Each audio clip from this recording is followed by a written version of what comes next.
Welcome, friends, it's the Movie Film Podcast. Movie Film Podcast, enjoy the show. Zachy and Brian are talking about movies. Movie Film Podcast on the radio. Welcome to Movie Film. This is episode 229. I'm Zachy Hassan. I'm Brian Hall. Dude, as we record this, my kids are starting school tomorrow. I can't believe it. I Which can't is believe it. Just like, where did the summer go? Wait, when does their break start? When did their summer break start? Yeah. I want to say, I think it was like 2 weeks ago. No, I don't know. I think beginning of June.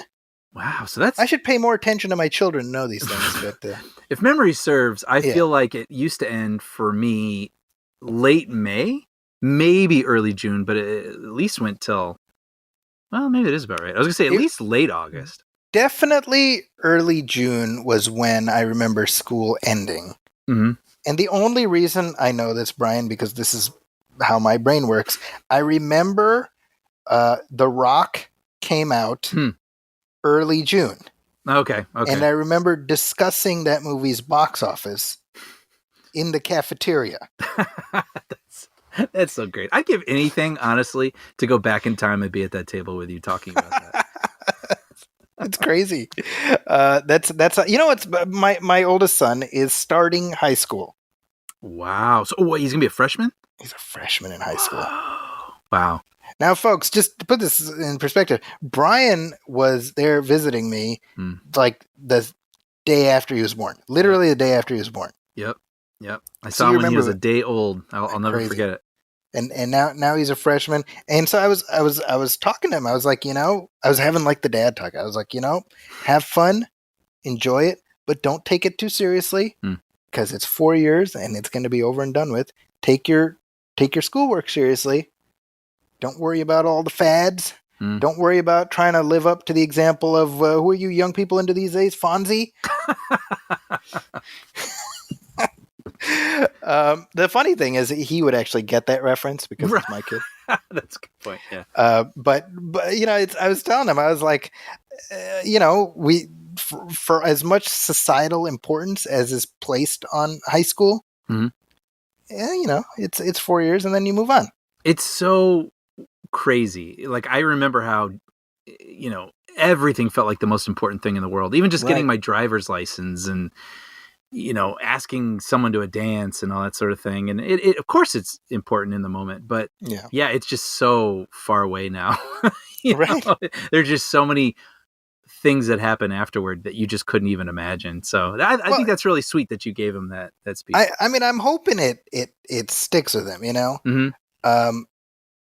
And the one thing I said to him was like, I mean, have fun, enjoy it. Like, I had a good time in high school for the most part. I enjoyed myself. I have good memories. So definitely, it's not like F high school. It's not that. Yeah. But big picture, it doesn't mean much. It's what I remember is like getting a pimple. Yeah. And feeling like, oh my God, the entire school is just staring at me and judging me.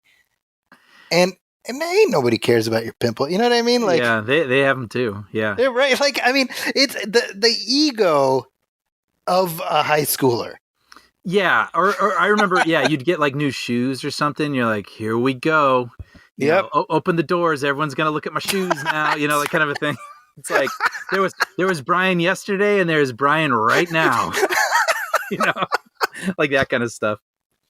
Oh, geez. So I mean, the key thing for me is like, enjoy it, but don't forget who you are. Don't forget who you need to be, and realize that what matters in high school, I promise you, is not going to matter at all a year after high school. Yep. So that's interesting. It's fun. The high school that he's going to is actually walking distance. Oh wow! From my house, and so I did it on Google Maps to see how long of a walk, and it's 19 minutes. And I was like, just out of curiosity, because I used to walk to my high school in the Chicago suburbs, and I did that on Google Maps. 19 minutes. Oh wow! I was like, there you go. Wow. What are the odds, right? Yeah. Wow. How do you remember that walk? I mean, was it a pleasant walk or? Well, it was a Chicago walk, Brian.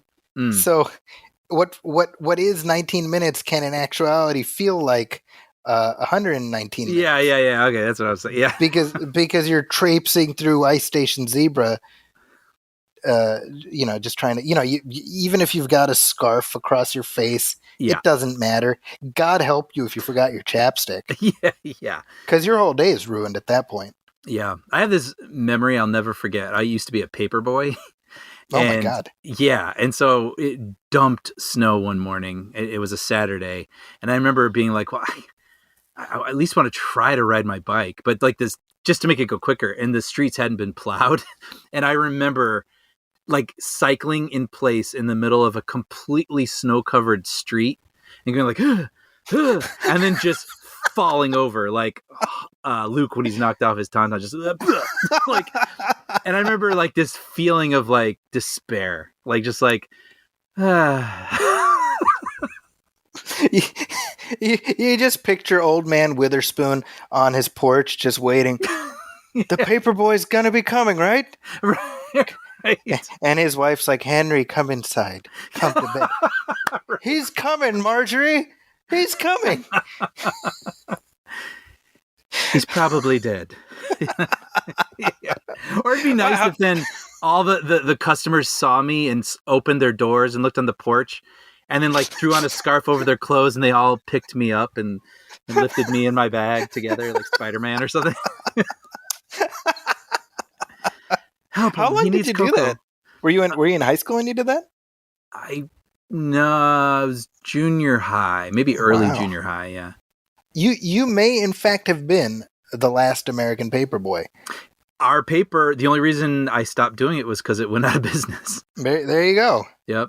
Yeah. But I'd get a bundle it was weird because it was in the afternoon. So it'd be delivered to the end of my street. It'd be a bundle of newspapers and I would turn on the TV and I would just roll rubber band, throw them in there and then drive around the neighborhood. So it was the evening edition that you were delivering. I guess so. I mean, I didn't think about it at the time, but yeah, it was the Daily Journal, I think it was called. Oh wow, okay. Did it pay like anything? I mean, yeah, no. For that age, it was pretty cool. Had some cash in my pocket and buying baseball cards and gobstoppers. Probably actually, yeah. But it was. I remember the kid who trained me. He was like, "Oh yeah," and then on Thursdays they give us all these coupons, but I've never put them in, so the customers don't know they get them, so you can just throw them away. I remember even then I was like, I don't know, that doesn't seem like. Was he Eddie Haskell? Right? Yeah, I remember him showing like one time, like dropping them in a dumpster, and I was like, I think people like probably sign up for this to get those coupons. Yeah, right. That's hilarious. Yeah, he's like Newman from Seinfeld. Yeah, totally. Jeez, all right. Yeah, good memories. Yeah, right. Yeah. Well, anyway, what's been new movie wise? What have you been indulging in? Well, I've caught up on a couple things that you recommended to me. So, which one to start with? Let's start with Music Box, the HBO music documentary series, the Woodstock '99 episode.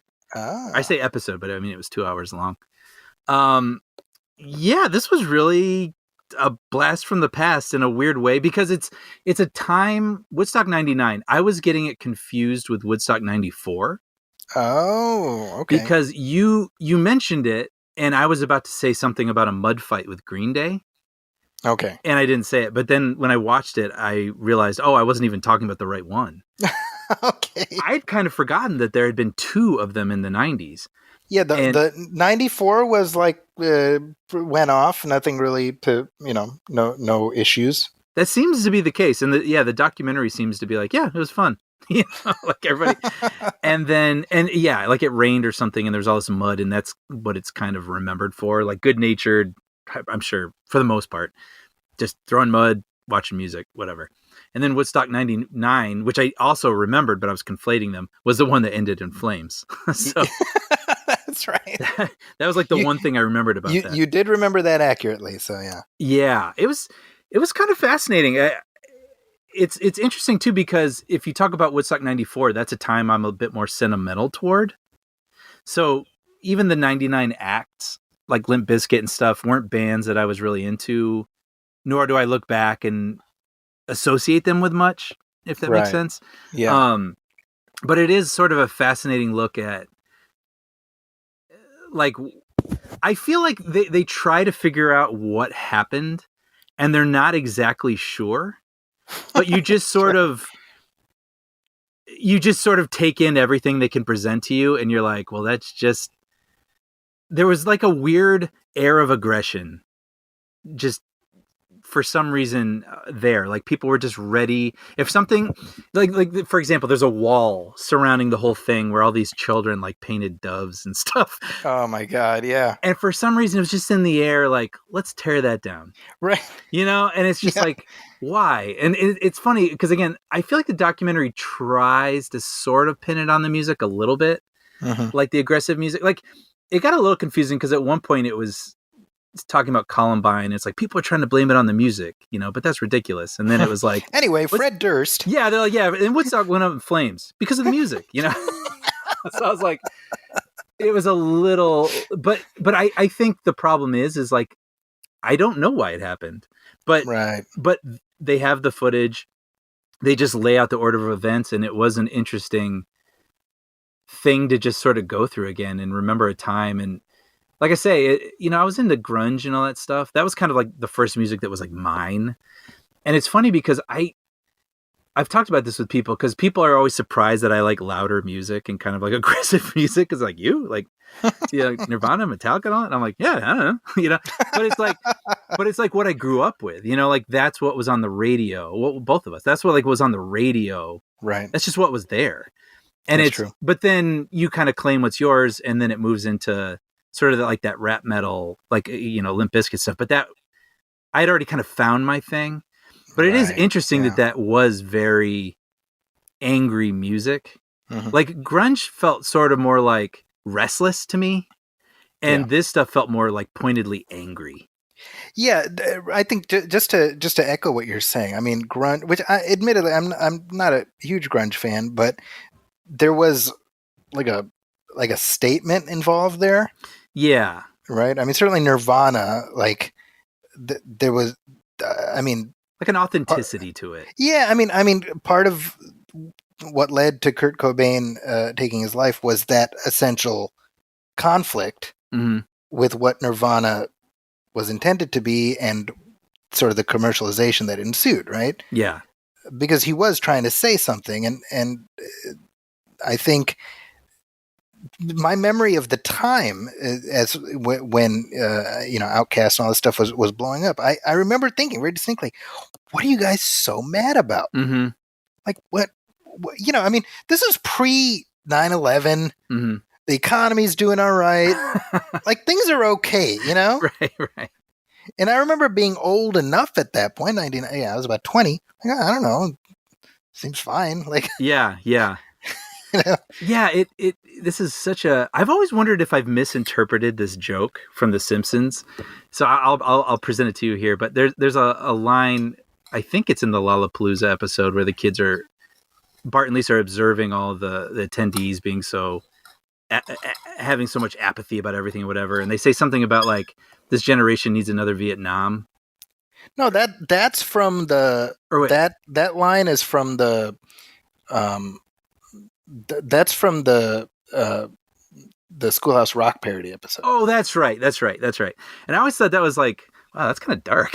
It is dark, yeah. But it whatever sort of kernels are in there, I wonder if there's something like that where it's like there was just nothing, like that generation didn't have, and I mean I'm part of it, I guess, but like it just, everything was kind of going, generally speaking, not for everybody, but in a general sense, like things were just kind of, there was nothing to fight against, but there's just a welling up of something, and so you just pointed it at anything.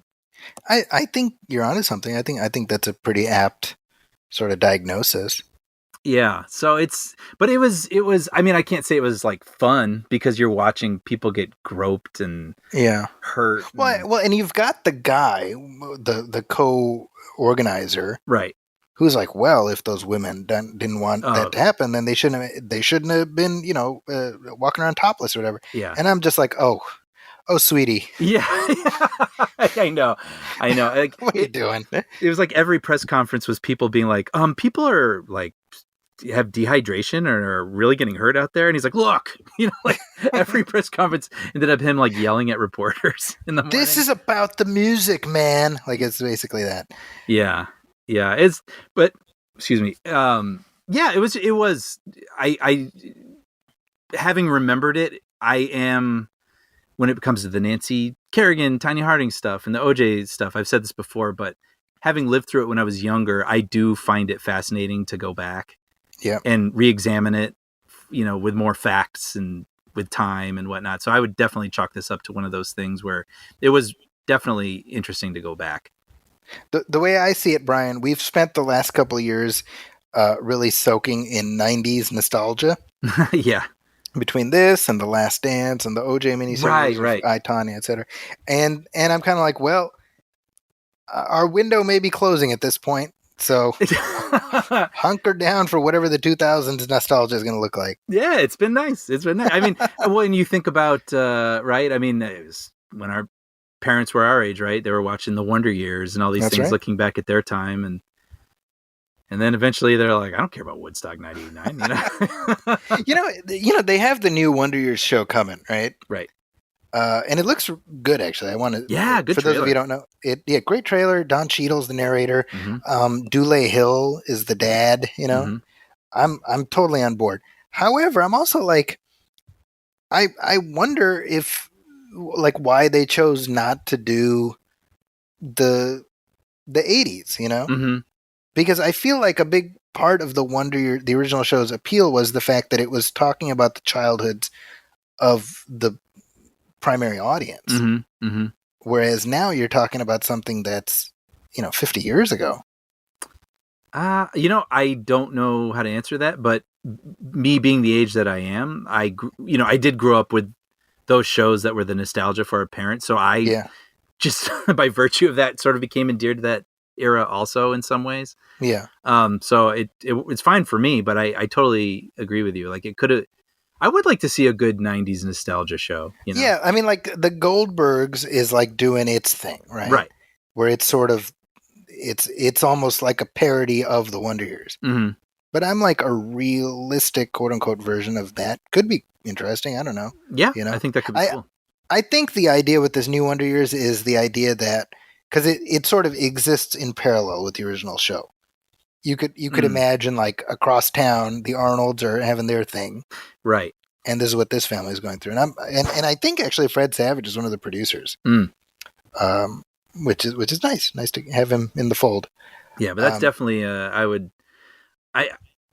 don't, TV, it has to be recommended to me, or it's usually a lot of the streaming stuff that I get kind of excited about. But that's definitely like something I'll check out the night. I definitely, at least the pilot, I want to watch it. Yeah. Anyway, what else? Okay, so another one of your recommendations was Nobody. Oh, now this one I've been waiting for you to watch. Yeah, so this is, I mean, if we're just gonna really, really simplify it, it's basically John Wick with Bob Odenkirk. That's it. And so, I mean, I love Bob Odenkirk. I'm a huge Better Call Saul fan, and whatever. And so Zachy just knew I would just be endeared to whatever sort of adventures this guy goes through. And I gotta say, I watched it with Federica, and that was per your recommendation also, that we would both enjoy it. And it was interesting because I actually was thrown a little bit, I'll admit, I was thrown a little bit for a loop by the film, the way it started, because I actually thought that it was going to be a comment on someone taking out their violence on people. Interesting. Because I truly didn't know what to expect with this. I didn't know if it was, John Wick doesn't really want you to think about it too much, right? It's right. Truly, it's almost, it's genius in its simplicity. It's like someone kills his dog and now he has license to kill everyone. You know what I mean? And it's like, it is like a video game, and, it's just a violent ballet, and we enjoy it for that reason. And so in this one, I thought the premise was really great. It's, this guy, there's a home invasion in his house, and he has an opportunity to really sock these people out, but he doesn't do it.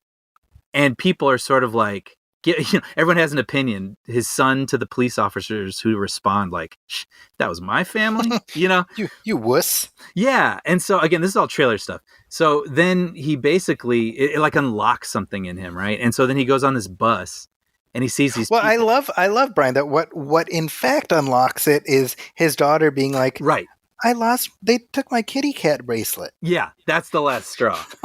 That's the last straw. So then he goes on this bus and these people are acting like jerks. And he's just like, it's great. He like shuts the door, tells the bus driver to get off. And he just turns to them. He's like, I am going to F you up. And I was just like, I want him to, I want this. And it was funny because then as with these sorts of movies, I then actually checked myself and I was like, is that okay for me to want this? Right. And then the movie throws a little wrench in it, right? So then I was wondering if the movie was going to be an examination of this inner, whatever, like angst or something. And like what happens when you take it out on people that may not actually deserve it. Right. Because I don't want to spoil it, but like, there's like, even in the first act, there's a couple twists, you know what I mean? Yeah. And so I was like, ooh, this is really interesting. I wonder what this is. What are they going to say? But then the movie shifts in the middle. And it's like, don't worry about it.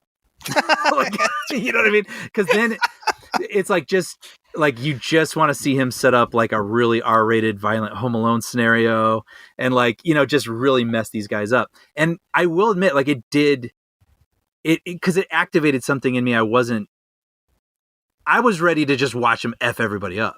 Sure. But then it got me thinking a little bit, and it probably shouldn't have. You know what I mean? Because I was like, he probably shouldn't have done that to those guys, But then the movie's like, no, it's cool. I just watch. He's gonna kill the rest of them now, Or like, so I have to acknowledge all of that. But once I could calibrate, then at the end, it was fun watching him just all the inventive ways that he fights, and he makes for a totally believable. I think he's 58 or 59 or something. Yeah. And you totally buy it. You totally believe it. Yeah. You're like, you don't want to mess with this guy, you know? Yeah. And I just love the guy. Yeah. He's just, I don't know. He's just got some sort of really unique charm that belongs to him. And so, yeah, I would just say go, like, if you want like I don't even mean to be reductive with this, but like a John Wick basically with Bob Odenkirk, like it is a lot of fun, and it is really like get it out of your system violence. Kind of like you get Bob Odenkirk just demolishing what feels like several onslaughts of Eastern European questionable types, right? Right. And then add in you got Christopher Lloyd with a shotgun. Yep. Yeah. Sign me up. Exactly. So I did. It was funny because then Federica and I were talking about it, and it did throw us both for that loop, which we didn't even talk about until it was over. But then we said once we were like, oh no, this movie just wants to have fun. Then we're like, well, then that was fun. There you got there eventually. Yeah, we got there. I think the fact that outside of John Wick, which really is an aberration in that franchise started small in terms of cultural awareness. I mean, it built up, but I mean, you don't tend to see these really throwback R-rated action movies. Mm-hmm. Mm-hmm. And for me, this feels very much like something out of the 90s. Mm-hmm. Oh, totally. Yeah. And I think that's what I appreciated about it. Yeah. Yeah. So I appreciate the recommendation. Speaking of throwbacks, another one, Brian. Yeah, this is quite literally, in fact. I watched The Tomorrow War, which I think 2 episodes ago I said was a movie I may never watch. For those who are paying attention. Never has arrived. Yeah. But I just wanted something easygoing. It's on Amazon Prime. It was like 10 at night. I just wanted, like 2 hours or something. And this is a really hard movie to express my feelings because it teeters. There's, and I should say, folks, I have not seen it yet, so that's why I'm gonna I'm hesitant to ask too many questions. But yeah, I'll say this: ultimately, it's pretty dumb. Okay, But here's the thing. Like, the plot on paper, I was like, I wish James Cameron had made this. Like, it's actually got a really interesting plot. And it's the general plot of it is, and again, this is all trailer stuff. I mean, this alone is a really cool plot. So, this dude, it's like Christmas Eve, throwing a party with his family and these people. And then all of a sudden, they're watching a soccer game, and all of a sudden, this big bright light appears on the soccer field. Soldiers from the future walk out of this light and go, hello, we're you 30 years from now, and aliens have decimated 99% of the planet. We are going to be extinct, and we are running out of soldiers. And so we need to recruit. We're stepping into the past now. We have to recruit from the past because we need more soldiers. And so, I mean, it doesn't matter who you are. If you're military, if you're a substitute teacher, if you're a garbage man, like anybody and everybody gets recruited and gets like 2 days of training and then is shot into the future. Good luck. Like, because everyone has to fight to save the world. And I was like, that's really cool. That's a really cool idea. And there's a lot of really great ideas in the way that that sort of notion is executed. And then there's like, of course, as the plot goes along, there's twists and turns that I found really interesting. But it's also just kind of turns into like a just like a whatever, as you go along. Wow, and really? I don't know if it's because of the aliens are very, you think of the movie Aliens, and there's something about less is more, where those things are freaking terrifying. And like when they're in the vents, like you could just like not even see them, but hear the vents go doo, doo, doo, doo, and you're like, ah. And there's something about, there's so many of them, and there's not a whole lot of, it's just a lot of melee. You know what I mean? And I think when you have just that, you sort of lose sense of, well, what do we actually have to do to defeat these things? And like, if we just shoot until they go away because the scene has to end, or we need this person to die, so the same amount of bullets don't shoot this thing. Like, it gets a little loosey-goosey in that. And so some of the tension gets let out, I think. But if you were to like scale it back slightly and maybe even make it just slightly shorter, I think the bones of it are like actually really good. Really? Okay. So I didn't regret it. I would even recommend it for if that, if, like you say, like a 90s throwback kind of. Well, let me phrase it this way, Brian. Would 15-year-old Brian have liked it? I think so. Imagine Independence Day. Was 15-year-old Brian a dullard?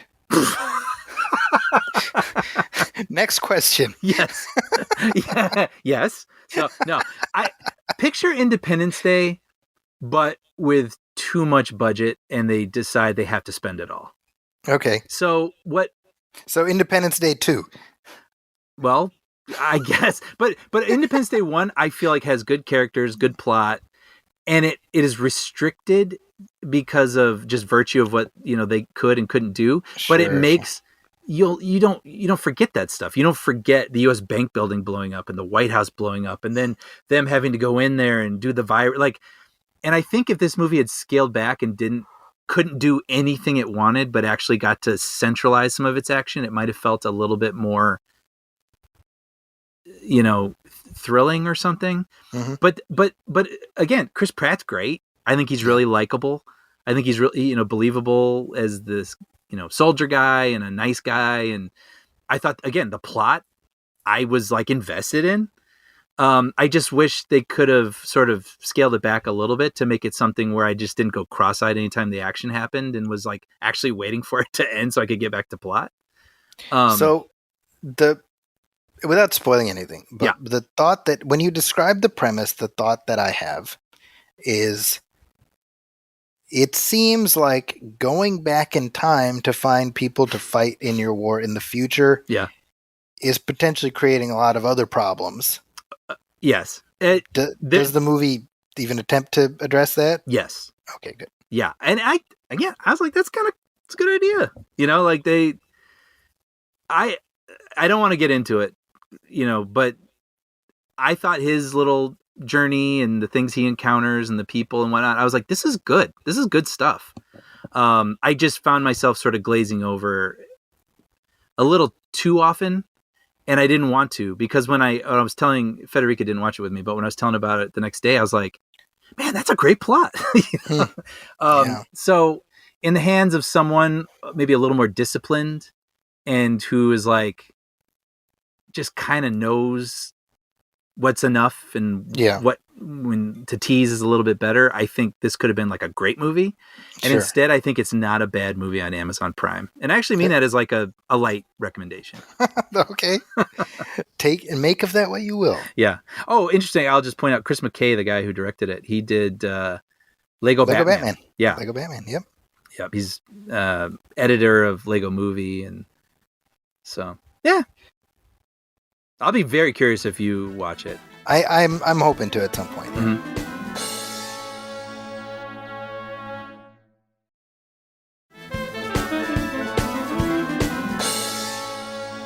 Hey, so I've seen a few things, Brian. All right. I want to hear about it. Well, I saw the first episode. I saw the first couple episodes of What If, Marvel's What If.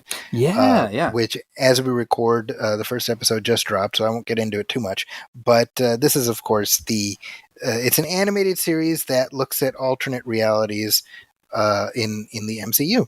Mm-hmm. And each episode is whatever it is, like 25 minutes. And the very first one is, what if Peggy Carter was given the super soldier serum instead of Steve Rogers? What would that be like? And after just having done our commentary on Captain America, I'm like primed and ready for that. It for you, the timing could not be more appropriate. Mm-hmm. Yeah. And for me, there's like novelty to the premise, Mm-hmm. Pretty much that's all it is, but I think that's all you need, because what if for maybe you don't know this was actually a comic book, right? That it was published in the 70s and then another incarnation in the 80s and 90s, and if you were that was a very inside baseball comic book, mm-hmm. or an inside comic book. What if Uncle Ben had not gotten shot and instead it was Aunt May? What would that be like, right? Well, like that's a type of comic that's aimed at people who would already be knowledgeable and into this stuff, mm-hmm. And so for me, I just sort of marvel at the fact that the MCU has a deep enough bench of stories that you can do this one-off thing. Yeah. For a mainstream audience. Yeah, and people, for the most part, they'll get it. Yeah. The second episode is, what if the aliens who took Peter Quill into space took T'Challa into space instead? Right? And so you have T'Challa ends up becoming Star-Lord. And this is actually the last performance by Chadwick Boseman. Oh, wow. Yeah. So that's kind of nice. We get this last little, it's like this gift that he left behind, Yeah. Wait, so are they connected or is it just episodic? It's episodic. Each one essentially says, so you have this character called the Watcher, mm-hmm. who is voiced by Jeffrey Wright, who's basically like, I observe all the realities, and I know every divergence that's ever happened. Right. Mm-hmm. So essentially this exists in a post Loki universe, I guess. Right. You have all so he's like, and this isn't a spoiler, but like in Captain America, the First Avenger, when Dr. Erskine is about to start the test, he tells Agent Carter, "Would you mind like going upstairs?" Right? Mm-hmm. And in the movie, she does, but in this reality, she's like, "No, I'm going to stay here," and so that changes everything. Right? It's like one change, and what does that lead to? So you have like that, and then each one ends, and it's like there's all these realities. Let's see what will happen next one. So it's almost like a Twilight Zone type, Mm-hmm. Like my memory of What If comics is like, a good third or 2/3 of the issues were extremely depressing, because they would end with like, and then because this happened, Spider-Man got blown up or whatever, because anything can happen, right? So I think that's the marching orders for this show, and I would imagine another thought that they have is, if any of these things end up getting traction, we can do something else with it. Right, like a new series. Yeah, like for now, Marvel publicity seems to be leaning really heavily into the sort of the Captain Carter thing, right? I mean, you're telling me that there wouldn't be some audience for Haley Atwell doing that in live action? Yeah, right. Right? So I'm curious if that's what'll end up happening. I think here's what I would say: if you're an MCU fan, it's fun, you know. It is by no means essential viewing. Sure. So I'm, and this is an open question. I wonder how much of a sustained audience it'll have. I can't imagine it'll be driving the discussion. But I think as it's like a perfect thing to throw on Disney Plus. Yeah. You know? Yeah. I kind of like that too, that we've talked about this with some of the shows. It feels like, especially with Loki, it feels like you have to watch that to understand the next couple films. Yeah. So it's just sort of nice that there's some things that are inessential. You know, it's like just fun. Yeah. I mean, that's what the comics are like, you know? Where in the entire publishing line, so if you're a fan, you're not, there's just too many books for you to read them all. Right. So you read the ones you like. And that's where the MCU content is getting. Yeah. That's not a bad thing. That's cool. I'm definitely going to check that out. While we're talking about animation real quick, I did want to mention Batman The Long Halloween, which is, of course, so this is one of the most famous Batman comic book series ever, right? So they've made it into an animated, a 2-part animated film. And have you read the comic? I can't remember. Yeah, I read it a couple of years ago and enjoyed it. And then when I saw that this existed, I was like, huh? I think if you as a Batman fan in general and a fan of this story in particular, I absolutely expect you'll enjoy it. I think together the 2 parts, essentially you get this like 3-hour epic. In my opinion, and this is maybe high praise, I think it's one of the best Batman movies I've ever seen. Wow! Oh, great. Yeah, it does a really nice job of delving into the story that, like, you know, these movies each are like whatever they are, 80 minutes, right? And they smartly were like, you know what, this story needs breathing room. So by allowing it to play out in 2 parts, and I'm assuming they'll do what they did with the Dark Knight Returns animated movie, where they put it in 2 parts and then put out like a deluxe, you know, merged edition. I think they're going to do the same. You get this real like deep dive into Bruce Wayne, obviously, but into the villains and stuff, and the story. And you've read it; it's just as much about Harvey Dent becoming Two-Face, right? And this has always been my beef with The Dark Knight, which is a movie I adore, but it didn't do justice to Two-Face. Right. It did justice to Harvey Dent. Right. But we don't really get the Two-Face part of that very much. Right? And I think this movie allows for that. And The Dark Knight very much took inspiration from The Long Halloween in certain respects. It's Jensen Ackles is the voice of Batman. Okay. The guy from Supernatural. You ever watch that show? No, but that name sounds so familiar. He's pretty good. He's a good Batman. And the guy they have doing the voice of the Joker, oh God, what's his name? I'll have to look it up. But he is doing this absolutely uncanny Mark Hamill imitation. Oh, I wonder why I'm sure get Mark Hamill then. I'm sure I think Hamill said he's kind of done. Oh, okay. I think that's why. Sure. But the guy that they got, Troy Baker, that's his name.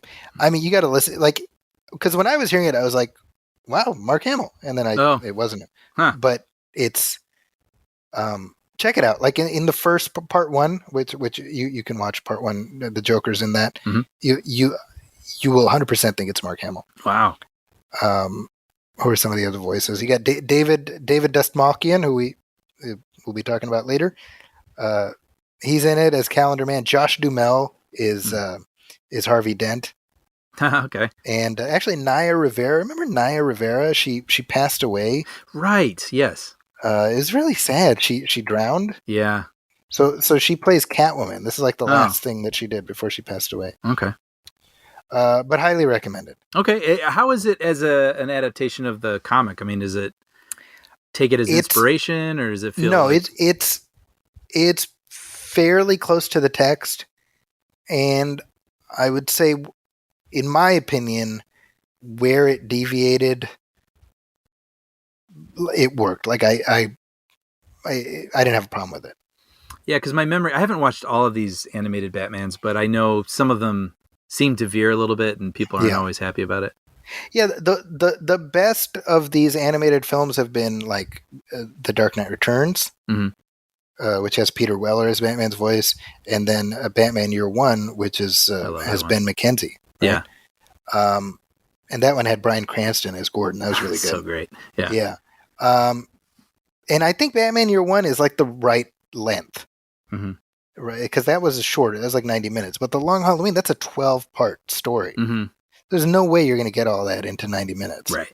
So they did the right thing. I was very impressed with it. I feel fairly certain, knowing you, that I can't imagine that you wouldn't like it. I'll probably cue that up shortly. I'm definitely in the mood, especially because that Batman '89 comic came out this week. Yeah, did you read it? I bought it. I have not read it yet. I buy my comics digitally now, so as soon as it became available, I got it on my phone. Yeah. What do you think? What's the? I do need to let the story play out. It's always tough. I know when it's supposed to be 6 issues, I think, and it's only 1, so it's like I realize it's going to be a lot of setup. Yeah, it's sort of meant to exist between the first and second movies. So, okay. It's just kind of nice to like be in that milieu again. It is interesting that I think the likeness rights that they got are probably a little squishy. So like Bruce Wayne is Keaton-esque. Okay. You know what I mean? Like it's not like you've read the comic adaptation of Batman, right? Yes.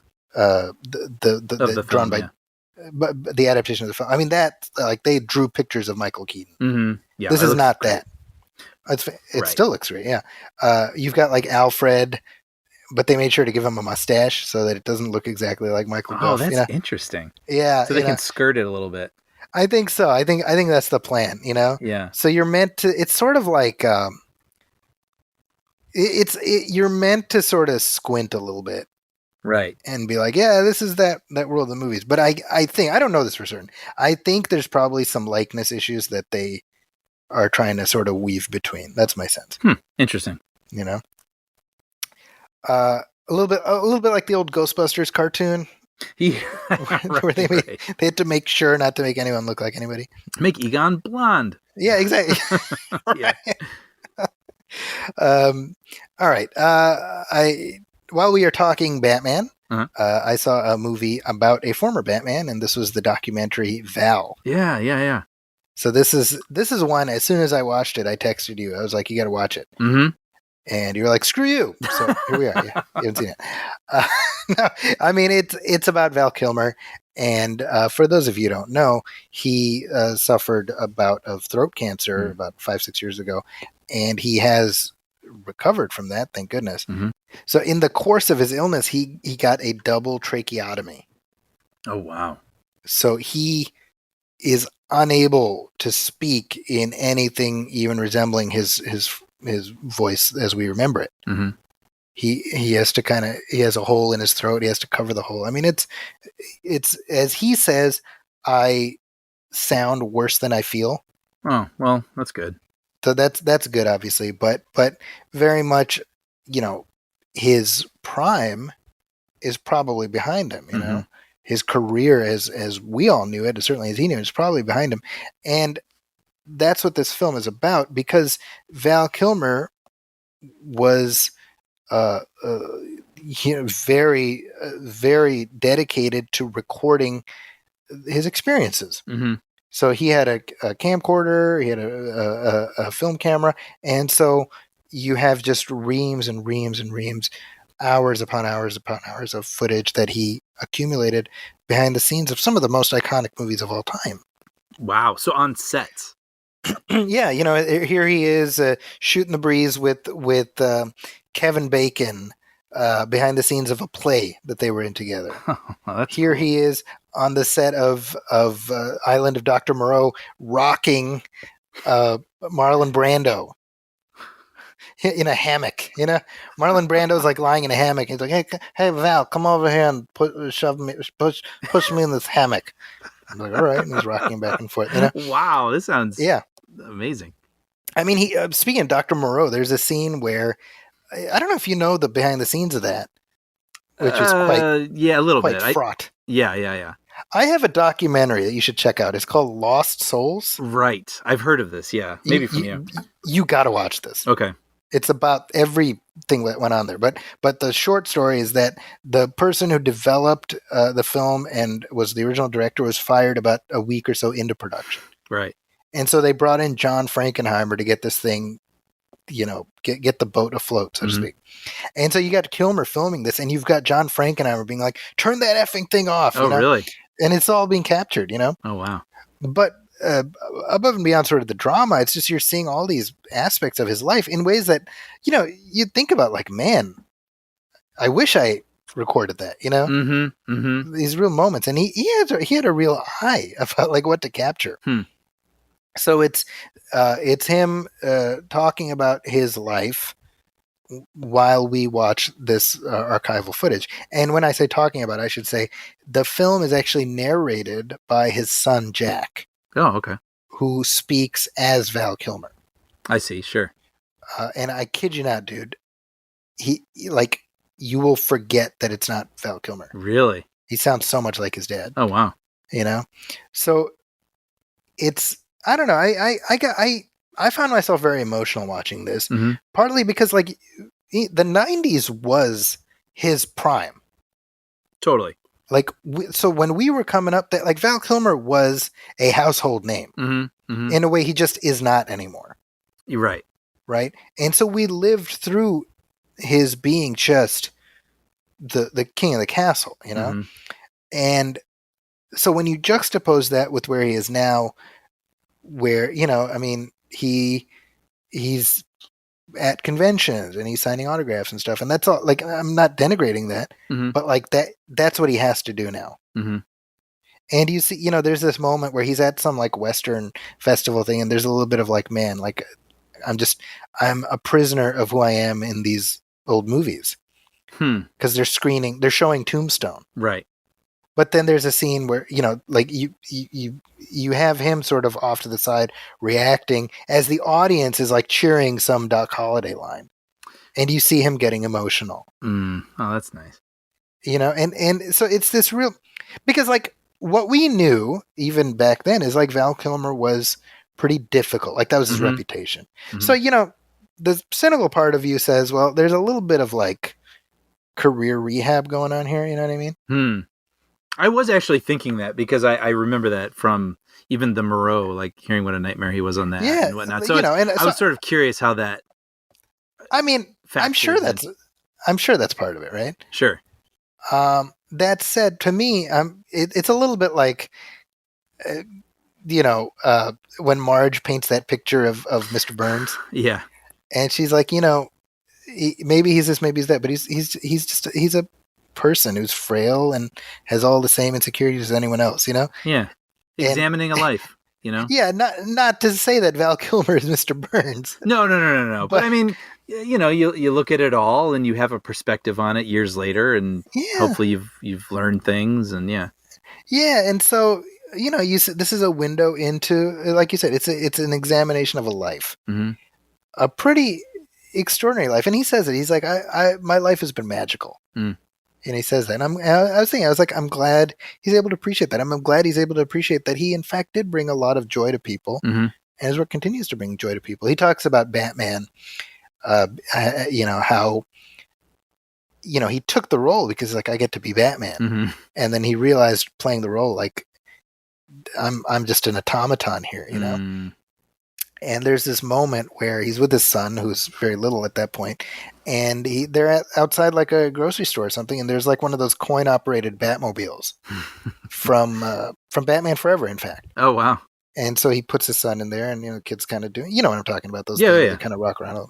And you get the sense that he's taking more joy out of his son sort of piloting the Batmobile than he ever did, Oh, interesting. I just thought that was a nice little moment. Yeah. And then, of course, if you're a movie buff, you see him horsing around behind the scenes of Top Gun, and there's obviously Tombstone and whatnot.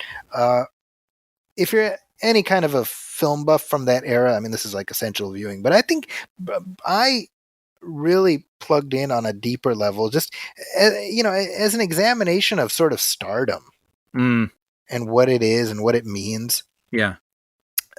There's these moments throughout where he talks about how, I would just, if I wanted if I knew a director was making a movie, I'd just like record myself and try to get the part. And so he recorded like a video audition that he sent to Stanley Kubrick for Full Metal Jacket. Oh, wow. Right. And I was like, that's the hustle. You know what I mean? Mm-hmm. And he did that to try to play Jim Morrison in The Doors, and he ended up actually getting that role. Oh, wow. So you just never know. It's interesting. Yeah, some people feel above that. Right. But he's like, I want it. I'll go get it. Yeah. And I think for him, his first leading role was Top Secret. Mm-hmm. Wow, really? He's so good in that too. He's great in that, right? Yeah. Right. And then in the 80s, it was that. There was Top Gun and Willow. But then when you look at the 90s, you had The Doors and Tombstone and Batman. And I mean, he had like a 10-year run as an above the line star. Yeah. And so the fact that he did kind of sort of, lose that leading man status, I think part of it would a reasonable assumption is people just got sick of dealing with him being difficult, right? Mm-hmm. So I factor that into this discussion. Right. I'm not whitewashing that, but again, I think he's, a person is a person. Everyone has a story. Man, it sounds enveloping. I defy you not to be sort of shocked when you hear him speak. You know? Because you're just, I mean, it's such a stark juxtaposition from him, like inside the actor studio and talking about his craft and stuff, Mm-hmm.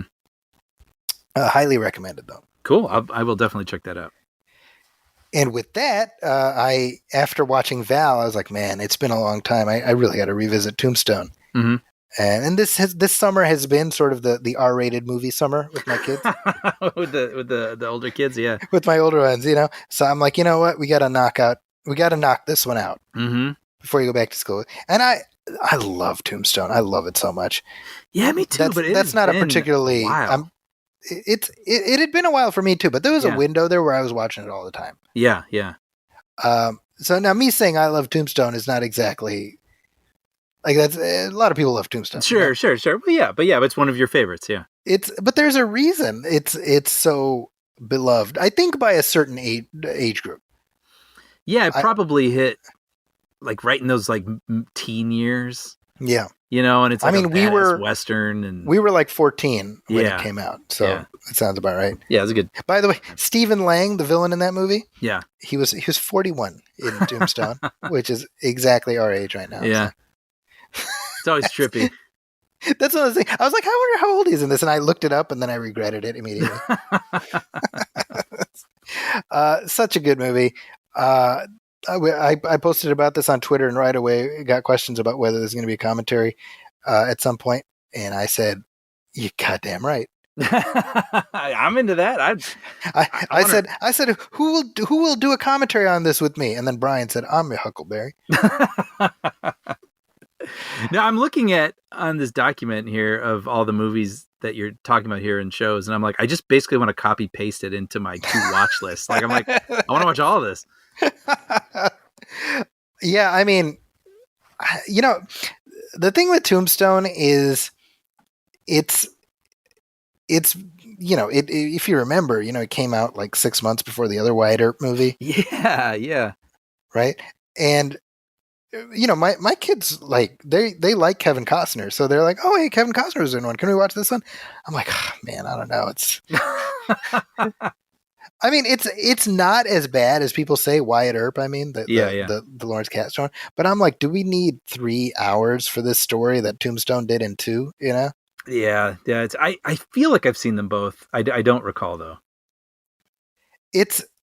I think at the time there was a lot of like, no, Tombstone's better. I'm not gonna watch this. It was a lot of that. Yeah, People right, choosing up sides for the stupidest of reasons, right?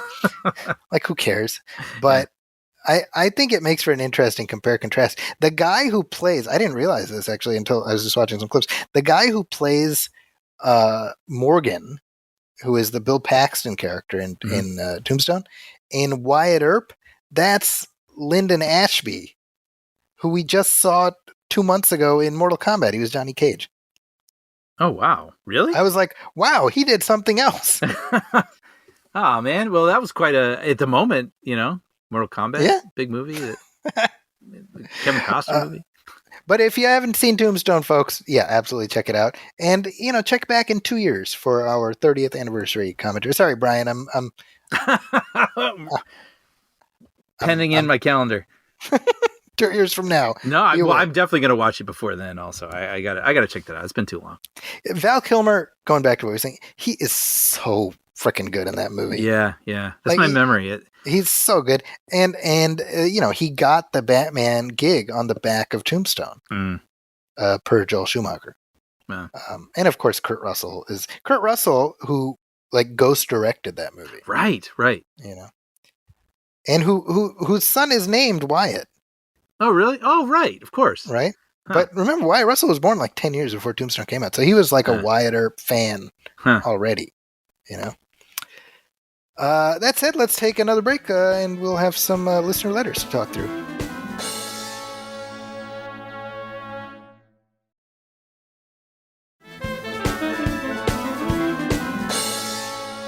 And we are back, and hey, we got some comments from listeners, Brian. Oh, great. I love these.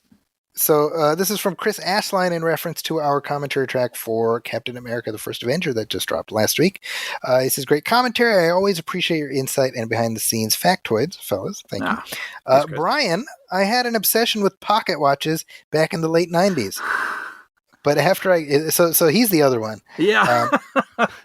But after I got annoyed with everyone thinking it was a wallet chain and the fact that it was as convenient as a wristwatch, I abandoned that. Yeah. I did try to go back to them a while ago, but like you said, only cheap stuff out there. Maybe someday somebody will make a pocket watch that is worthy. I'm fist bumping you, Chris. Brian's like, now I know what it's like when doves cry. Yeah. Yes, exactly. Yeah. Oh, that's so funny. I do remember the wallet chain thing. I never had one of those, but that is really funny. Having so your pocket watch chain, everyone would be like, "Oh, cool wallet chain." You're like, "No, not at all." Get with it. Yeah, there's just something kind of cool about just slipping the pocket watch out, sort of subtly looking down and go, 3:15. See, I feel like the inherent problem is you would instantly be accused of being like a hipster. Sure. Yeah. If you had anything resembling like old-timey technology that's been obsoleted. Yeah. And there are few things worse in life than being accused of being a hipster. So. I was gonna say, I mean, this episode alone, I bought you bought the digital Batman comic. I bought the hard copy. Last commentary, I was talking about wanting to buy a old flip clock or like alarm clock. Like, clearly, this is in my wheelhouse. Brian is an analog man in the digital world. Yeah, I love them both. Let's see. This is from Matt Ev, who wrote to us and said, again, in reference to the commentary track for Captain America. And he says, this is a great listen. Love to hear you two enthuse about movies in general, but the MCU in particular. And it's particularly delightful to hear Brian starting to feel that geek brain buzz about the interconnections. I'm joining it's been a long you time guys. I just read a statistic today that said that if you were 8 years old when Iron Man came out, you're now 21. Wow. Right. And there was even, in reference to What If, there was a part of the marketing materials, like they want the cartoon to be a way for kids to get into the movies. That's smart. And I'm like, it is, but I'm just like, I guess that's where we're at now, where this thing has been around long enough where you have to think about that. Mm-hmm. Like, how do we keep the kids? Keep them on the line. It says a lot about the world Marvel have created that this is an exceptionally brilliant movie from start to finish, yet my least favorite of the three Cap films and not among my personal top tier MCU movies. Right. Wow. Also, Zachy, you saying that the first Avengers movie made you feel like a kid? Oh my God, 100%.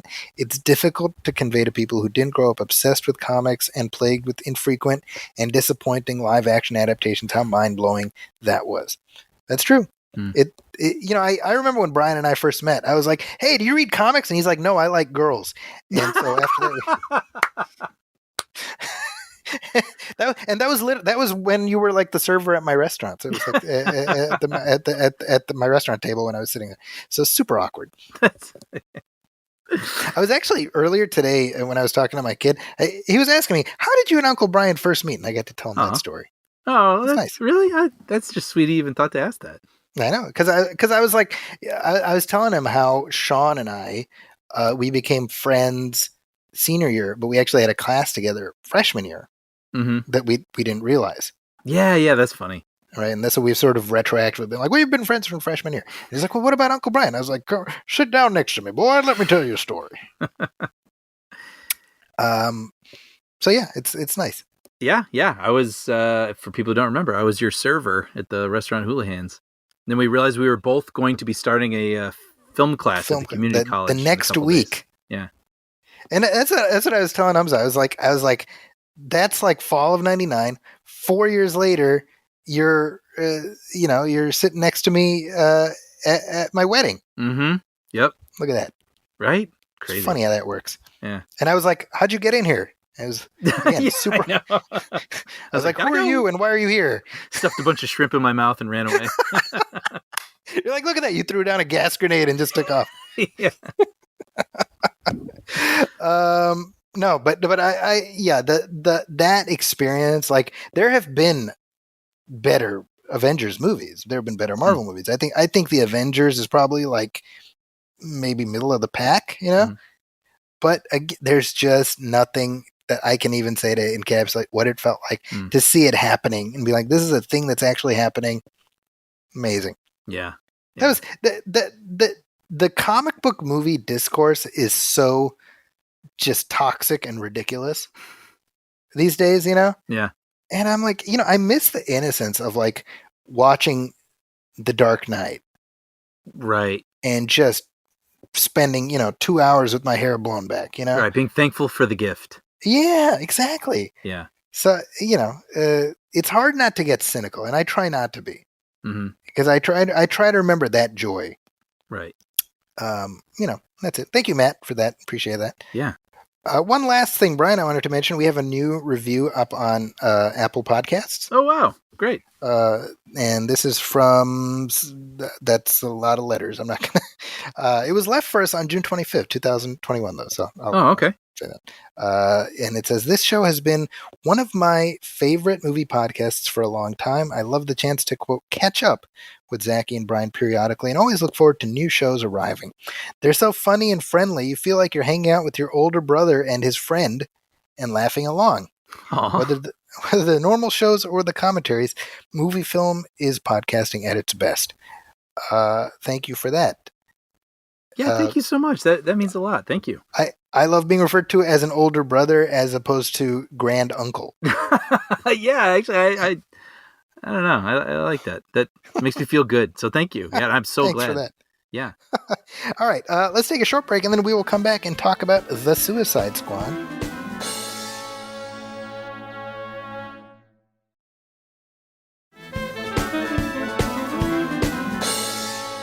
And we're back, and The Suicide Squad is back, Brian. Yes, it is.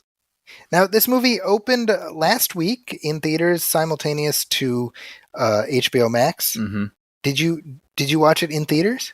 I really wanted to see it in theaters. It did not work out that way. And so in a way, it was kind of cool that it was available to me this way. Like, my preference would have been in a theater. I would have gone under different circumstances, but because I couldn't, I still was able to catch it in this way. And it was convenient to me in this instance. And so that was kind of cool. So this is a movie that is already being pegged as a box office disappointment. because it in its opening weekend it made less than $27 million domestically, as compared to 100+ million that the earlier film made 5 years ago. Right. I mean, and you have to, obviously, there's a lot of different factors at play at the moment, but also, what was it? King Kong versus Godzilla. I mean, that came, pun intended, roaring out of the gate. Yeah. And so I think people thought, well, shoot, this could work. Right. Right. And it's been kind of all over the map. Right. I mean, Cruella, I think Disney would say didn't quite live up to what they wanted expectations wise at the box office, but that was on Disney Plus for a cost. And but other ones have done really well. Things are surprising people. And Black Widow was the first one where it felt like somewhere in between, where it's like, well, this isn't bad, but you imagine a movie like this would do better. And so it's like, I think this whole experiment is still under examination. I mean, there's a couple factors here, right? And we tend not to focus too much on box office on this show, but I mean, the first movie ended up being a very solid earner for a variety of reasons, a few of which being Will Smith is still a star. Mm-hmm. It had Batman in it, and boy, did they sure make a meal out of putting him in as many trailers as they could. It had a hyped new version of the Joker, mm-hmm. right? And it had good trailers, mm-hmm. right? So doing a sequel was certainly, it was on the horizon. I mean, before even the version we got with James Gunn, they in the middle there, they were developing a sequel with the guy who did The Accountant. What's the director's name? Oh man, I'm not sure. Yeah, he was he was attached. Gavin O'Connor. That's his name. Okay. Who also did Warrior, actually, which is really good movie. So it was definitely something they were working on. However, a couple of years ago, James Gunn had his brief social media instigated, I was going to say cancellation, but it was more of like a rebuke, detention, I don't guess. know, yeah. Yeah. And so he briefly lost the third Guardians of the Galaxy movie, at which point Warner Brothers was like, hey, come over and do whatever you want. Yeah. And you have free reign. So they gave him $185 million to make The Suicide Squad, which is $10 million more than the last one made. Mm-hmm. So my point is, when we look at the pandemic and the various box office factors, I think that's also a thing. But we also have to realistically accept that this was a gamble under optimum box office circumstances. Mm-hmm. Mm-hmm. Because the first film, for as well as it did, was not particularly liked. Right. So, there are instances of this all the time where you have an objectively better sequel that people are like, oh, it's a sequel to that. No thanks, right? This is making me wish, for many reasons, that the world was different. But I would like to know what this would have done under normal circumstances, normal world box office circumstances. Because it does have that, you're right, like it's very divisive, the first one, right? But I feel you never know with the internet, but it seemed like people were excited about this, and it seemed like reviews were pretty good, and so I don't know, who's to say, right? How many people watched it at home? How many people didn't want to go and didn't watch it at all? Like, I guess we'll never know. Yeah, I mean, it is. It's a completely open question. I feel it seems likely it would not have performed as well as the first one. Probably not. I don't think it would have opened. Yeah, certainly. No, certainly, and right, and maybe it would have done better in the long run. That said, I don't think we can call this a flop or anything, because it's just the Wild West right now, in terms of what's making money how. And it's also interesting that this isn't necessarily a sequel, but it's not necessarily a reboot. Like, it's not, I don't know how much that trips anybody up, but those things Scott Mendelson at Forbes, right? He calls it the Tomb Raider trap, which is where you have a hit first movie that is disliked, followed by a better sequel that nobody watches. Wow. And that's enough of a thing to have like terminology. It's funny. Isn't that funny? Yeah. and that's happened plenty of times. And so, to his credit, Scott was like, for a while, he's like, this is going to be a Tomb Raider trap situation. And I think that not having Will Smith in the movie was I absolutely worked against it. Yeah. Box office wise. Yeah. I don't think there's any way around that. I think Will Smith is still a star, you know? Oh, absolutely. And then, I mean, remember in the before times, Bad Boys 3, right? I mean, that was like a surprise. It's like a massive hit just before. Right. Yeah, that's right. And my understanding from interviews is that Bloodsport, played by Idris Elba, was originally supposed to be Deadshot. Yes, right? That's right. And then they basically just recast him to be the same character, but then not wanting to do a disservice to Will Smith if he ever wanted to come back. That's right. Which is, I mean, look, Idris Elba is great, right? But that's sort of even like murky right there, where it's like, well, this character was really written to be someone else, right? Who didn't come back, and I mean, that's the thing is I think, and we'll get into it, but I think James Gunn made his optimum movie, and I think it's generally liked by critics. Audiences liked. I liked it. I liked it too. So I think I think the road ahead for the Suicide Squad is going to be one where it's discovered separate from the box office. You know what I mean? It's. I think it has a very healthy life in front of it. That's what I'm trying to say.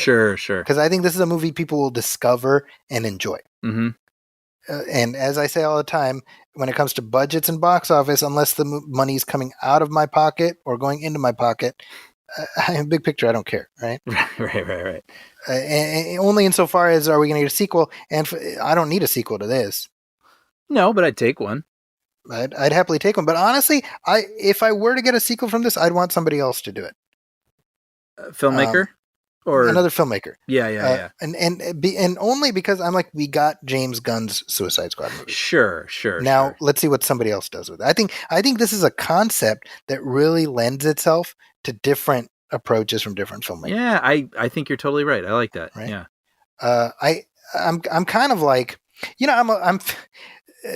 I'm feeling a little bit like I'm feeling a little bit of trepidation at Taika Waititi doing the next Thor, only because I'm like, we got the Taika Thor, and I like it. I don't know what more of that looks like. Right. Does that make sense? Without sort of repeating. Yeah, I think that's a very good point. So insofar as this film, we'll get into spoilers after this, but I'm a big fan of the 1980s, 1990s Suicide Squad comics. It's one of my favorite runs of all time. So what I really like is I could tell from watching this that James Gunn is a fan of those comics too. And he made a movie that is not chapter and verse like those books, because tonally those books are very distinct. But he made a movie that clearly respects the foundation that those stories offered. That's awesome coming from a fan of it. Yeah. I've mentioned this to you. I had my run of those Suicide Squad comics bound just recently, so I've been rereading them. And I mean, so many tonal echoes. The characters are much more consistently like that. And in fact, John Ostrander, who created that version of the team, he is in the movie. He's the doctor who injects Michael Rooker at the very beginning. Oh, really? Yeah. Oh, that's cool. Yeah. So he has a line too. So good for him. Yeah. Now I've seen this twice now. I saw it in the theater at a press screening, and then I saw it again on HBO Max. Okay. And I really enjoyed it after the first viewing. I would say after my second viewing, I really, really enjoyed it. Oh, okay. So I'm 100% on board with this movie. I had very few issues with it. Yeah, I would say I liked it. Like it's so funny. I was trying to figure out what I would say about it. And I say this with all positivity. Like when we were growing up with movie reviews in the newspaper, it'd be like out of 4 stars, right? Sure. And I was like, this to me is like a solid 3 stars. Yep. And I say that like as a good thing. You know what I mean? Yeah. Like I think it's just And it has a lot going against it for me personally, where I'm not a big gore person. I was thinking about that, Brian. Yeah. I was like, I wonder how you're reacting to like people getting their faces shot off and whatever, you know? Yeah, I mean, this is a gory movie. I mean, it lets you know from the jump. Yeah, that this is made by someone who loves to be gross, you know, like it revels in grossness. Yeah. And like that's just, so that's not like a plus for me. Like it also wasn't even a turn off, but it didn't like tickle me either because that's just not my bag. Right. But like I didn't mind it either, which is just weird. But I think, and I enjoyed it. And when it was over, I was like, I really liked it. And then I was trying to just still really figure out my feelings. And I figured out what kept me from going over the 3 stars. And it's not even the movie's fault. And I think like you, if I were to watch it again, I might even rate it a little higher. But I think this movie is crazy, right? Yeah. It's absolutely crazy. Like the third act, we'll talk about beyond spoilers, but the third act's nuts. But I think here's the problem. I think every movie's nuts now. Like, I wish this movie was like, wow, I just saw, you know, this movie and that like, it was a great car movie and I saw this and it was Superman flew and it was amazing and he stopped a building. But Suicide Squad, dude, you won't even believe what happens in the third act. It's crazy. But then I just watched the Tomorrow War and its ending is crazy. And I just watched Fast 9 and its ending is crazy. Right? And so Suicide Squad is also crazy. And so it's like, it's a bummer. You know what I mean? Yeah. And like you say, I think it's very, like, it's not the fault of this movie. No, not at all. And in fact, you know, a lot of people had a problem with the third act of the first Suicide Squad. And while this one does go into Crazy Town, I felt like it was very different because this is like My Dinner with Andre compared to the end of the first one. Well, it's very specific and we got to stop it, right? It's not stakes just make sense. Yes. And like the people who are in peril, I want them to be helped. I want the squad to work together to stop. Like it just all made a lot more sense, you know, but I think I would have been laughing and clapping in glee at the nutsness if every movie these days wasn't nuts. But again, it's not the movie's fault. Yeah, and so what it really then, this movie relies on to be special is its characters. Yeah. Right. And I think that's where I think this movie is really great. I think Rick Flag, who I don't necessarily remember a ton from the first movie, aside from being like, yeah, he's like generic. He's such a great character in this one. He's such a great character. He's a great character in this. And there's a moment where him and Harley like look and smile at each other. And I was like, I love that. Like they have this bond and she's such a unique, like you're almost scared to be friends with her because you just don't know what she's going to do. And I like that they have this sort of bond. And the John Cena character is like, I didn't know what he was going to be like. And he's just this. And he's a John Cena character. He is. Well, it's funny because he's like funny, but he's also kind of a dick, you know, and Idris Elba is, you know, endearing and his whole thing. And, you know, Margot Robbie, frankly, I mean, her as Harley Quinn is just one of the all-time great actor character marriages. She gets top billing here for obvious reasons. Yeah. You know, because she is sort of the secret weapon of this movie, you know? Yeah, and I just feel I still long, I don't know what it is, but I still long for, or no, I don't long for, I anticipate that perfect story that they put her as that character in, where it's just like, there it is. Like, Birds of Prey was totally fine, and she's great in this, and whenever she's in it, the movie pops and whatever, but like, I just feel like that, whatever that chef's kiss version of her in a movie is still coming. But yeah, whenever she's on screen, she just, you know, is like a total delight and really fun and violent. And she's like a maniac Bugs Bunny. You know what I mean? Yeah.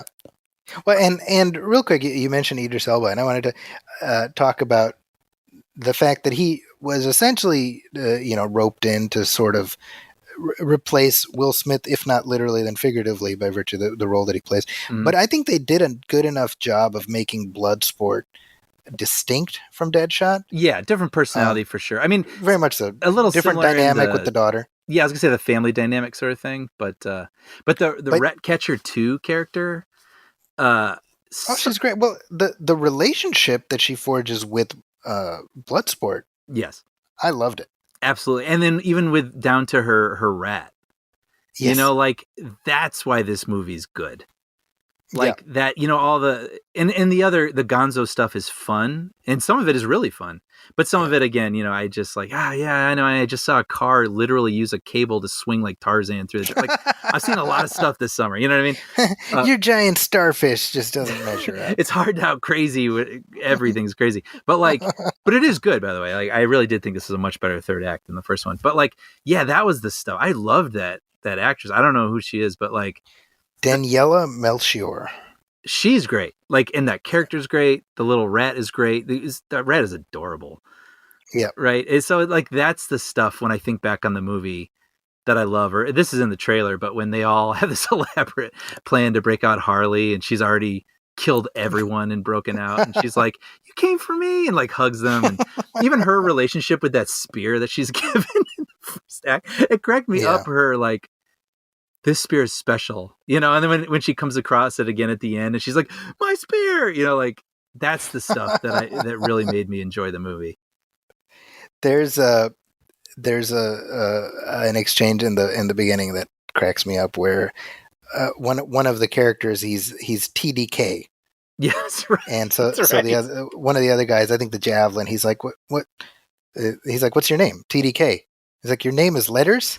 And then Captain Boomerang is played by Jay Courtney. He's like, all names are letters, dickhead. That's funny. Right. Okay, so it's a thumbs up from us, but I want to get into spoilers. So why don't we play the sound? I think it's been a while since we've done that. Yeah, let's do it. Spoiler. So, Brian, is this your first time watching one of these WB movies on HBO Max as opposed to in the theater? No. I watched In the Heights. Oh, In the Heights, okay. Mm-hmm. Well, actually... and Space Jam. And, Space Jam. And also, I did watch the Godzilla one. Oh, okay. So you're an old hand at this. But, I mean, like I said, I meant to see this in theaters, and then Matrix, I'm definitely going to go to a theater. Yeah. So it's... For me, it's been sort of a convenience thing, but if I can't make it, otherwise I would always prefer, I think. Right. Yeah. What did you think of Space Jam? I'm curious. So, man, I wasn't even prepared to try to turn these thoughts into words. But Space Jam, I went in with a completely... Federica and I watched it together. We both had really open minds. We're like, let's do it, man. Looney Tunes. The earlier one. No. I'm sorry. It's the new one, the new Legacy. Oh, the new one. Okay. So we're like, let's do it. I'm down. Let's watch the Looney Tunes be funny and basketball, and it takes a long time to get started, right? Yep. It's solid half hour. Yeah, and it was okay, and the algorithm thing, I was like, all right, let's do it. And I think then when they finally got going and they went into the different lands, I was like, I know that's been a chief complaint for people, that it's just glorifying WBIP, but I'm like, no, I don't care. If it's The Simpsons, does parodies of 2001 and it's funny, so but the problem was I felt like they didn't do a joke. It almost felt like those parodies where they're just The Matrix, and then it's just I did laugh at the Mad Max one, even though they didn't really even have a joke there. It was just, they're in... It's Daffy Duck or somebody, right? Wile E. Coyote's chasing the Roadrunner. That's right. And he sprays his mouth with the spray paint and stuff. And so I was like, no, this is good. You're making me want to like the scene, but you didn't put the jokes in. You know what I mean? I kind of wanted a riff on those things. But I was still, I still kind of enjoyed seeing that stuff. But then it was finally about to get to the game where the villains were introduced, and I think I paused it to go get a drink of water or something. And I thought this was leading toward the end, maybe there's 20-25 minutes left, and it was only an hour in out of 2. You're like, nope. Well, I was like, what? What? We're at the game. What else could possibly happen? And so Federica and I both did a thing where we weren't going to say anything, but we're both like, so how are you feeling? We kind of did one of those, and it was sort of we don't have to finish it. kind of a thing. Let's assume LeBron got his son back, Right? and proceed accordingly. Yeah. So you ended up not watching the rest of it. No, and it was That's like really funny. It was more out of like, oh wow, I don't. It never really got its hooks in me, and I was waiting for it to, and I couldn't believe we still had an hour left, and so it was like, That is too funny. Won't miss it if we walk away. I think you made probably the most appropriate decision in that context. What's funny is on our show a couple weeks ago, I said that between the two, I think I liked this one more. Right. Yes. And I've taken incoming fire via email and Twitter from people who are like, this new one sucked. And I'm like, well, I'm not saying it's high art. I'm also saying the original one is not exactly Citizen Kane. These are two mediocre movies, and we're arguing over degrees of relative mediocrity. It's so hard. I mean, with the first one, like we've said, like we're not, we didn't grow up with it necessarily, but of course it's got the Michael Jordan factor, and I'm familiar with it, so there's like a recognition that kind of goes along with it, and it's like 30 minutes shorter. So just by virtue of that, it zips along at a speedier pace. Right. So I don't know. I didn't have as hard a time watching that one recently as I did with the second one, but yeah. Well, there we go. There's our Space Jam: A New Legacy digression. Now let's talk about the Suicide Squad. Yeah. So the big finale with the starfish, for me as like a DC Comics fan, I'm like, we're getting Starro the Conqueror in a movie, and he's goddamn terrifying. Yeah. I mean, that's a neat trick. Yes. That's no small feat. I mean, there's a scene, in the third act when our characters are sort of going through Peter Capaldi's like Dr. Frankenstein lab as these various people who've all been, had these starfishes put on their faces, and they're in various stages of dissection. It's terrifying. Yes. And that moment really drove home to me what I think is a skill that James Gunn has, because like you, I'm not a big fan of gore, but I think this movie is able to sort of hopscotch between laugh gore and scary gore. Right. Yeah. Yeah. That half person. Right. Yeah. That's on some sort of upright gurney and has this starfish on its face is like, ugh. Right. Yeah. Because the entire opening sequence is just one big gag. Yeah. Which is all of our characters we assume will, at least a few of them will make it to the end. Everyone just gets wiped out. Mm-hmm. Starting with Pete Davidson. Completely losing his face. Right. Yeah. Like right away, you're like, oh, okay, this is what they're doing. Yeah. And there's like the one dude who like the top of his head gets cut off. Oh, yeah. With the boomerang. They kill off Captain Boomerang in the first 5 minutes, which I think, as far as this movie goes, that's sort of the movie going, hey, nobody's safe. Mm-hmm, mm-hmm. I saw people online very upset. They're like, Captain Boomerang deserved better. And I'm probably like, really? I wouldn't know. I wouldn't. Like, I get it. I'm a fan of the comic books. Captain Boomerang is one of the mainstays in the comic books. I see. But I'm just like, God, does everything have to be a thing? Right. But I did like the dark, real quick, just on that moment. I like that little dark joke where the Michael Rooker's character kills that bird. Yep. And then later, the bird is like, yeah, the bird's picking at his corpse. Yeah. So I enjoyed the entire diversion offered by the opening scene, and then taking us back to 3 days ago as the actual mission starts. Yes. Now we were talking about Idris Elba. We've seen Idris Elba in like a million different things. The guy is as charismatic as it gets. Solid. He's just solid. Right.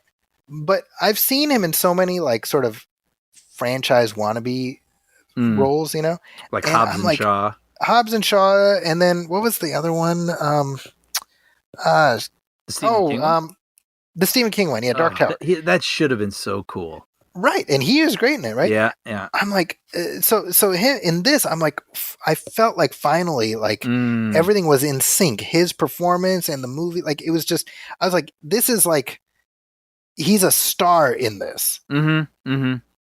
Whereas and everything else, he's just like a great actor. I mean, he's great on Luther and everything else. But this, like, within this franchise machine, they finally found the right role for him to play, in my opinion. Right. Yeah. No, I agree. I mean, the arc that they give him, where it ends with him like petting this rat. Yes, and you're like, yeah, it's like meaningful, you know? Yeah, it's so sweet, and like it was and I was like hoping they wouldn't subvert it. Yeah, I just wanted it to be, and I was so glad that it was. On that note, we get Taika. Speaking of Taika Waititi, we got him in there for like a minute as the original, as Ratcatcher 1. I also love that they keep calling the daughter Ratcatcher 2. Yeah, that cracked me up. Like they're like, "Hey, Ratcatcher 2." Like, why did you call her that? But he has that line where he's like, she's like, "Daddy, why do you love rats?" Right? He's like, "If rats are the most like trodden upon species, if they have a purpose, then so do we." Right. I was like, "Ah, Taika." Right. But Rick Flag, going back to Rick Flag. So in the comic books, Rick Flag is like my favorite member of the Suicide Squad team, and he dies in the comics. Oh, okay. He dies in the comics, and I remember reading that as a kid and being like, really, it was like it was not like what we see in this, but it was, it's like he's the lead character. And they kill him off, and he stays dead. Right. It's rare, right? So, and he dies in the enemy facility called Jotunheim. So, in this, when they're like, "Yeah, you're going to go over there in this place called Jotunheim," right away, I'm having like Han Solo walking onto the catwalk. Oh, funny feelings. Yeah. I'm like, I think I know where this is headed. Right. Oh, wow. I'm not sure I want that, And the thing is, as you said, Joel Kinnaman in the first movie didn't make much of a mark. Yeah, he was fine, but it didn't leave much of an impression. Yeah, exactly. And I think, and Kinnaman said this in an interview. He's like, I read the script and I was like, this is not the same guy in the previous movie. So I just played it as if it's a brand new character. And I mean, I think it shows because I think he has a lot of charisma that really comes across in this. Right? He was really great on House of Cards. I remember that. Like, yeah, and also the killing. Yeah. Like, I think he's a good actor when he's given the right material. I think even in RoboCop, he wasn't particularly good in that, unfortunately, Right. But they needed to, which they did, they needed to build up Rick Flag as a character you like because his death has to matter. And I think what you mentioned about John Cena, I think his character sort of making this heel turn that was very apparent if you were paying attention all along. We sort of convinced ourselves, oh, he's on our side. So we like him even though he's objectively terrible. Right. But you get the moment when he flips, I mean, it's very obvious what's happening. And if you're the second time, you really see the pieces have been laid in place for that all along. But it allows for, I mean, the fight sequence between Flag and Peacemaker is great. Yeah. I mean, it is raw and intense, and you really like. I mean, they're smashing each other through porcelain, or whatever. But like when Flag is like choking Peacemaker, I mean, you feel the intensity of that. And then when he, Peacemaker stabs him in the chest, he has, I think, this great line. He's like, "Peacemaker, what a joke!" And that's his last line. It's so great. Good. I love it. Yeah, that was good. And I yelled. I was swept up in it. Like I didn't want him to die. Yeah. That was. I watched it with my oldest kid, and he's like, "Oh!" Like when you see his heart. Yeah, get literally. Impaled, as if the movie is like, "Yeah, no, he's dead." Right. The movie's making it very clear.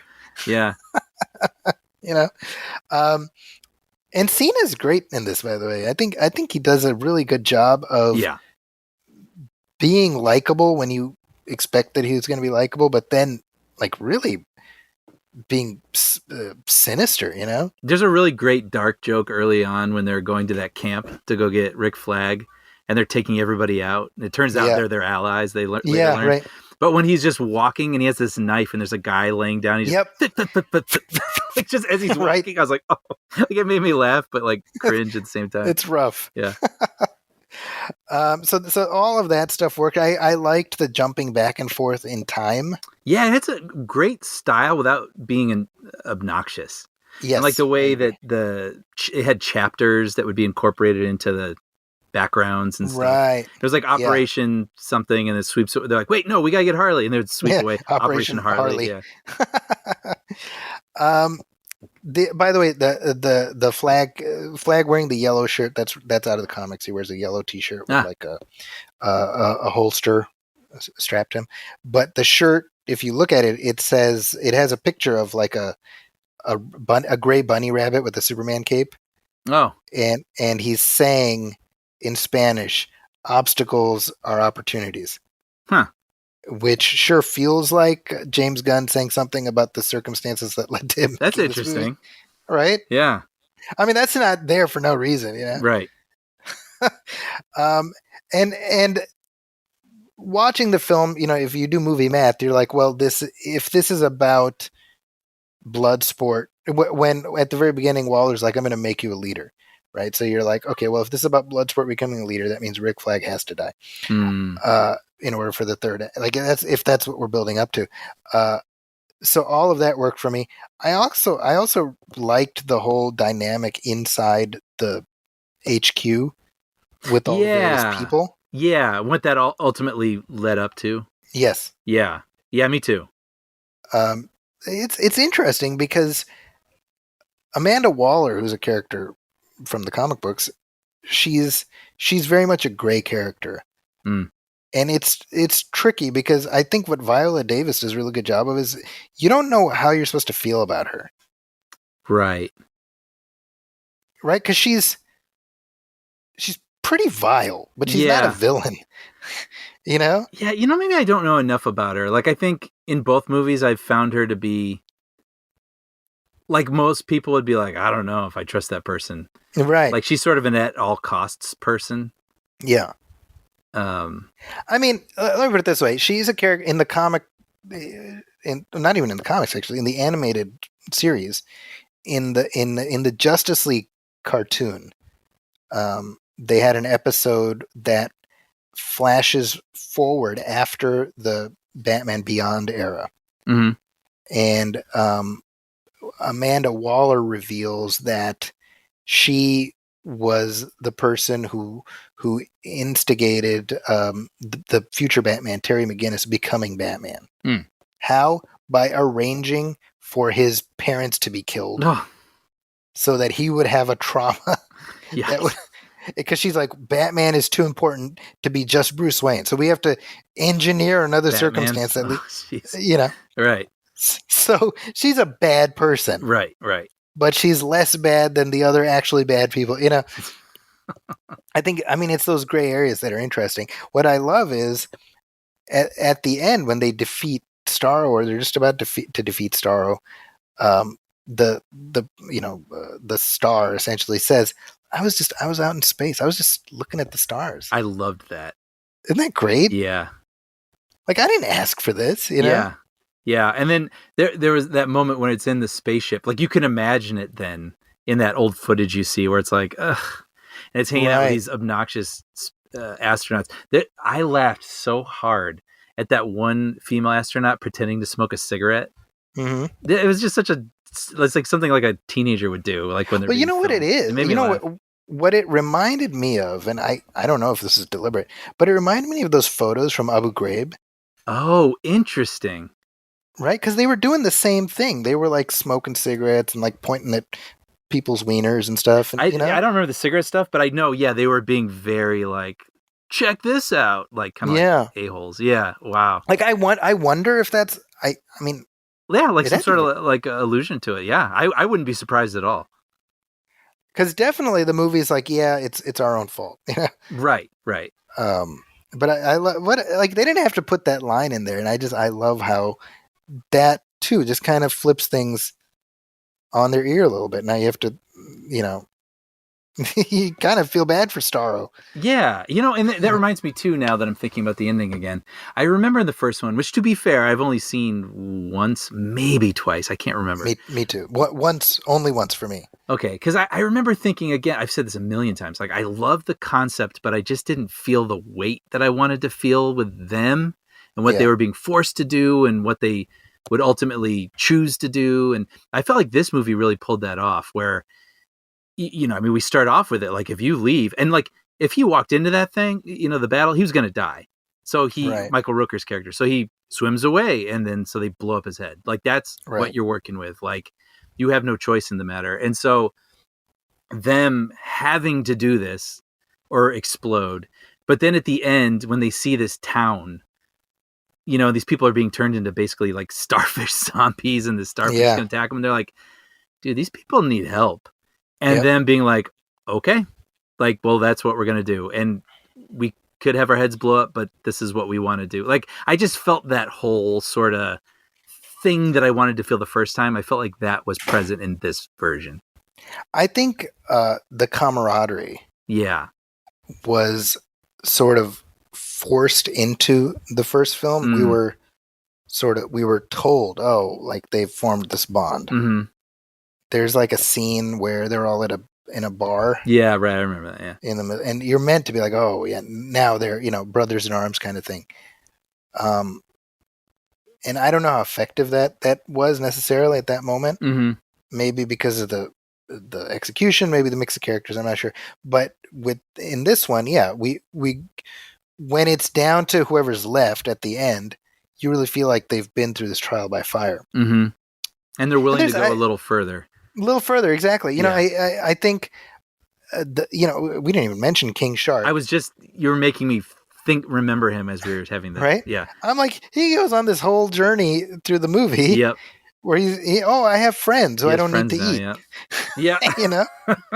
Yeah. That whole Milton exchange, I thought was really funny. Yeah. With Polka Dot Man, which we haven't talked about either. Polka Dot Man, yeah. So David Dastmalchian, he's one of these guys who just kind of, he's like in the background of these movies, but he always does something interesting. Mm-hmm. Mm-hmm. Like, I don't know if you remember this, in the second Ant-Man, he has this whole thing about the legend of Baba Yaga. Yes. And then when the ghost shows up and he's like, Baba Yaga, it's like an earned laugh. It's really funny. Right. And the whole thing that they give, again, he's Polka Dot Man. That's ridiculous. Right. On a whole host of levels. And the whole thing with how he's seeing his mom. Yeah. It's like funny, but kind of effed up. Yeah, right? It's kind of weird. But the image of him seeing a giant version of his mom tearing up the buildings and him like shooting polka dots at it is pretty funny. What I love is that his mom is like generic mom. Like, you don't even totally. Like, we don't need to see a scene that's inserted. You're like, oh yeah, that's his mom. Yeah. Right. Right. They somehow cast like the perfect woman to encapsulate that. Yeah, that was hilarious. When he's imagining Starro as his mom, and she's like, oh. I was like, come on, it's so. Here's the thing. And somebody said this to me online. I wish I could remember who, but it's so bonkers that even when it's out of control, it's under control. Mm-hmm. I agree. And I was like, I think that's the perfect way to sum this up. Yeah. And so I'm like, I get why, for those who are not on board for it, they're not, like, if you're expecting something like the first one, I mean, it isn't that. Mm-hmm. And there's people who are very passionate about the first movie, which I'll be honest, I don't understand. Mm-hmm. Because I liked the first one, but it's just not a movie that stayed with me. So sure. All the, Captain Boomerang Deserve Better stuff, based on what? Right. What have we seen thus far? Those are good. I liked Jay Courtney in the movie. Yeah, no, same, yeah. But I'm just like, what did we see of Captain Boomerang in that first movie that makes it seem like this great tragedy? I'm not diminishing people's upset. I'm just genuinely not understanding. Yeah, I mean, I don't even know the original comics or anything, so I just taking what I'm given. But I haven't seen. I know there are some people who don't like it, and I have not heard or read any of those takes yet. I've mostly seen pretty. I would say positively mixed to positive is what I've mixed to seen. Positive is That's what so yeah, I'm curious to actually read a couple of those just to see. Yeah. I think, I mean, obviously on Rotten Tomatoes, the reviews have been extremely positive. Mm-hmm. And so if we're taking the tail of the tape box office wise, I think it's almost irrelevant. Because I would assume that the day and date strategy is just as much about driving people to the streaming service. Sure. And so if those reviews are a thing that'll drive people to HBO Max, I'm assuming that'll be a win for the studio. Yeah, maybe if people weren't sure they wanted to see it, they'd sort of given up on it. And then they see a really positive Rotten Tomatoes score, and all they got to do is turn on their TV. They don't even have to leave their couch, you know? Yeah. Yeah. Yeah. So I really enjoyed this one. Me personally, it held up on second viewing. I watched it with my kid, and this might be the most violent movie he's ever seen. Oh, that reminds me. I was just talking with Federica, and I was like, "Did you know RoboCop was originally rated X?" You know, that kind of whole thing. And I was like, if this movie had come out in 1987, like there's no way this movie would not have been rated R. Yeah, I mean, within 7 minutes, it would have earned its X rating. Yeah, absolutely. It's just funny how the bar gets, shifts over time. So James Gunn is he started in trauma films, which I just recently learned and makes complete sense.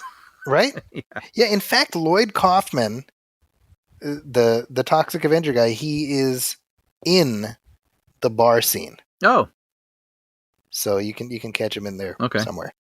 So look for that. I should mention John Cena has been out making the interview rounds wearing his Peacemaker costume. Yeah, what's the deal with that? You know what he said is very funny because people have been asking. He's like, the suit is really comfortable. And so since I have to do a bunch of interviews rather than have to change my clothes between everyone, I can just stay in character and I can just wear comfortable clothes. Hey, fair enough. He is, we should mention, I mean, there is a Peacemaker series coming to HBO Max. Which is interesting, right? Yeah, I'm curious. Now, I don't know if you know this. The Peacemaker is the inspiration for The Comedian. I did not know that. Yeah, so the Watchmen characters who are, they're sort of archetypes in that story. They were originally meant to be Alan Moore updating characters that had started at another company but ended up at DC. Mm-hmm. So Dr. Manhattan was Captain Atom. Night Owl was Blue Beetle. The Comedian is Peacemaker. I'm trying to think who else. Silk Spectre is Nightshade. And essentially what happened, because DC had just acquired these characters, and so Alan Moore did his pitch, and the editor at DC at the time, I think it was Dick Giordano, he was like, this concept, your story concept is great, but if you do that with these characters, we can never use these characters again. Right. And so so it was the suggestion of the DC higher up to make them archetypes, and that's I think Alan Moore would say that's probably worked out for the best. Yeah. But Peacemaker, very much the comedian. Right. Which is actually why I love the "what a joke" line. Yeah, that's good. It's a nice tie into Watchmen.